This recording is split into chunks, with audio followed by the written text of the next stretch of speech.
Good morning అందరికి. Good morning sir. నేరేడు గుమ్మలు ఎంతమంది ఉన్నారు అడ్మిన్స్? ఒక్కొక్క ఊరికి దరిదాపు 4-5 గ్రూపులు ఉంటాయి.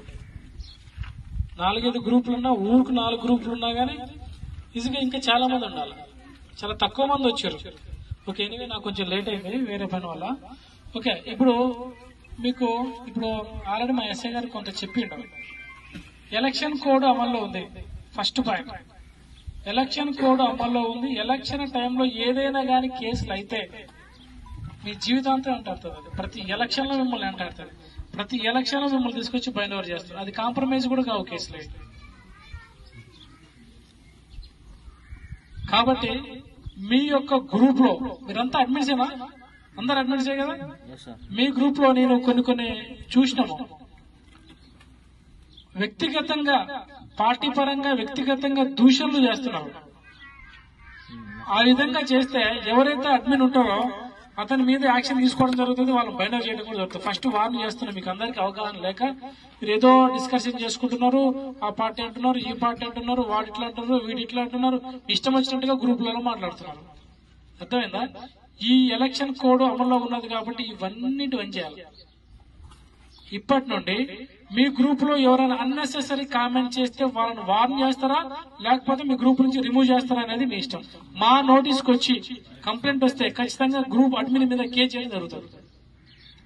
తర్వాత మీరే ఇబ్బంది పడతారు. ఈ ఎలక్షన్ లో ఎక్కడో గొడవ జరుగుతుంది. ఎక్కడో గొడవ జరిగిన దాన్ని మన దగ్గర గొడవ జరిగినట్టుగా క్రియేట్ చేసి దాన్ని గ్రూప్లలో షేర్ చేస్తారు. దానివల్ల ఏమవుతుంది? Law and order problem create అవుతుంది. అన్నెసెసరీగా షేర్ చేస్తూ ఉంటారు అన్నెసెసరీ విషయాలు.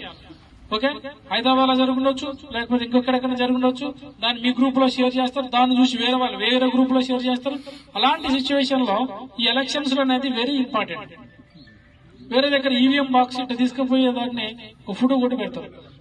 ఫోటో కొట్టి పెట్టి ఈ ఈవీఎం బాక్స్ ని ఏదో తీసుకుపోతున్నారు, అటు మళ్ళిస్తున్నారు, ఇటు తీసుకుపోతున్నారు అని చెప్పి గ్రూప్ లో తెలిసి తెలాగా మెసేజ్లు ఫ్లాష్ చేస్తే దాన్ని ఎట్టి పరిస్థితులు కూడా ఫార్వర్డ్ చేయొద్దు.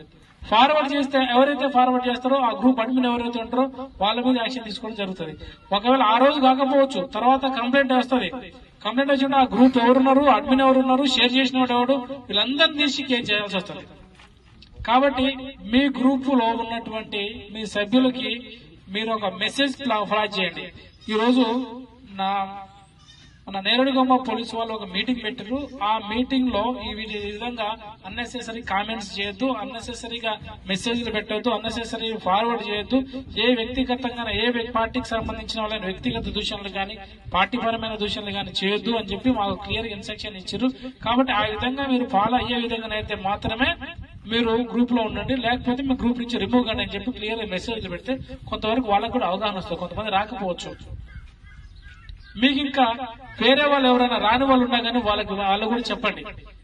ఓకే, ఈ విధంగా మీటింగ్ పెట్టారు కాబట్టి మీ గ్రూప్ లో కూడా ఇలాంటి అంటే పార్టీకి సంబంధించినవి కావచ్చు, లేకపోతే వ్యక్తిగతంగా సంబంధించినవి కావచ్చు, రాజకీయంగా సంబంధించినవి కావచ్చు, లేకపోతే లా అండ్ ఆర్డర్ ప్రాబ్లం అయ్యేటటువంటి ఎలాంటి ఇష్యూస్ అయినా కానీ గ్రూప్ లో ఫార్వర్డ్ చేయకుండా వాళ్ళకి మీరు ముందే ఇంటిమేషన్ ఇస్తే అవి చేయకుండా ఉండడం జరుగుతుంది. అర్థమైందా? ఈ ఎలక్షన్ లో ఒకసారి కేసు అయితే తర్వాత మీ జీవితం మొత్తం మీ అంటాడుతుంది. తర్వాత మీ ప్రతి ఎలక్షన్ లో మిమ్మల్ని బైండ్ చేయడం జరుగుతుంది.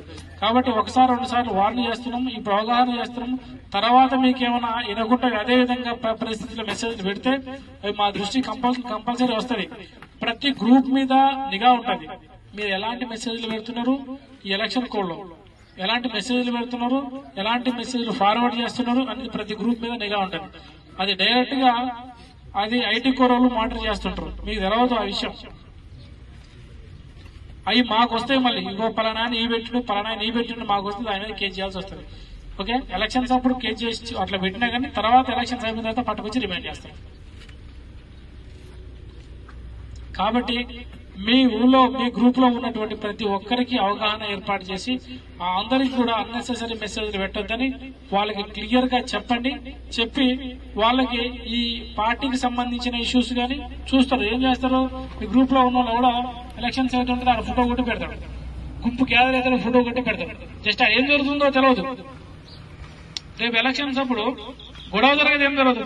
ఫోటో పెడతారు, గొడవ జరుగుతుందని పెట్టేస్తే అక్కడందరూ కూడా అందరు అలర్ట్ అవుతారు, ఇబ్బంది పడతారు, లాండ్ ఆర్డర్ ప్రాబ్లం అవుతుంది, ఊరు అక్కడ గొడవ జరుగుతుందని చెప్పి అందరు గ్రూపులలో షేర్ అవుతారు.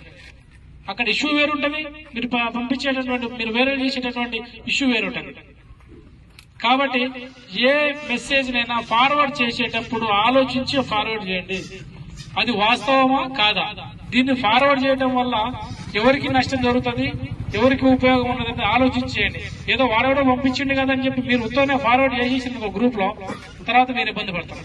అన్నెసెసరీ మెసేజ్ ఎట్టి పరిస్థితులు కూడా ఫార్వర్డ్ చేయొద్దు. దాని గురించి తెలుసుకున్న తర్వాతనే అది జెన్యూన్ ఉన్నది, కొంతమందికి ఉపయోగపడతా అనుకున్నప్పుడు మాత్రమే వాటిని ఫార్వర్డ్ చేయాలి. కానీ వేరే వాడెవడో పెట్టి చేసిందని చెప్పి మీరు చేస్తే మీరు ఇబ్బంది పడతారు. ఓకే, ఈ యొక్క ఎలక్షన్ కోడ్ అమల్లో ఉన్నది కాబట్టి ప్రతి ఒక్కళ్ళు కూడా ఇలాంటి ఎవరు కూడా ఉల్లంఘించకుండా ఈ యొక్క మీ మండల్లో ఎలాంటి లాండ్ ఆర్డర్ ప్రాబ్లం కాకుండా మీ గ్రూప్ పరంగా మీ గ్రూప్ లో వచ్చేటువంటి మెసేజ్ల పరంగా మీరందరూ కూడా అలర్ట్గా ఉంటారని ఆశిస్తూ ముగిస్తున్నా. మీరెవరన్నా మాట్లాడేదంటే చెప్పండి, మీరెవరన్నా మాట్లాడండి.